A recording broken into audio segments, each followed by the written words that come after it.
हामीलाई पनि सुरक्षित भएर बाँच्न मन छ।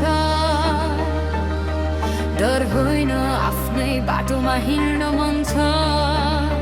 नारी दिवस मनाउने यो देशमा नारीकै सुरक्षा छैन किन? Yeah, who listen up, Rohit on the mic. बाटोमा निस्किँदा आमाले भन्छन् छोरी छिट्टै फर्क, किनकि शहरको भिड भित्र पनि डर लुके त चर्को।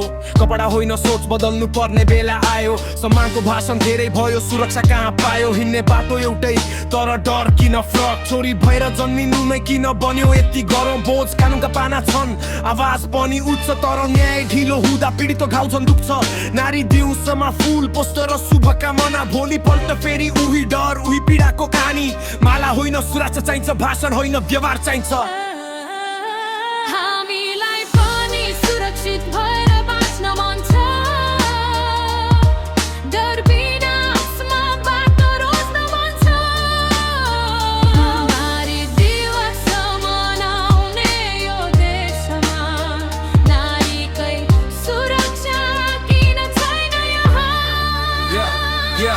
हामी कमजोर होइनौ, आवाज उठाउन जान्छौँ। अन्याय देखेपछि चुप लागेर बस्दैनौ। हामीलाई पनि सुरक्षित भएर हिँड्न मन छ। मान्छे भएर समाजबाट बाँच्न मन छ। छोरी साँझमा ढिलो आयो भने प्रश्न उसैलाई, किन गयौ, कहाँ थियौ, दोष किन उसैलाई? गल्ती गर्ने मान्छेले जवाफ दिनु पर्ने हो, पीडितले होइन समाजले सोच बदल्नु पर्ने हो। सडक होस् या घर, विद्यालय होस् या काम, सुरक्षा अधिकार हो, कसैको दया होइन नाम।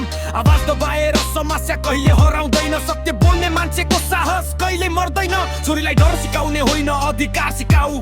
सावधान बस मात्र होइन, समाजलाई जिम्मेवार बनाऊ। छोरा छोरी दुवैलाई सम्मानको पाठ पढाऊ। मानवता हराएको ठाउँमा मानवता फेरि जगाऊ। मलाई फुल होइन, सुरक्षित बाटो देऊ। मलाई डर होइन, स्वतन्त्रता देऊ। मलाई डर होइन, समान अधिकार देऊ। मेरो आवाजलाई आवाजकै रूपमा स्वीकार गरौ।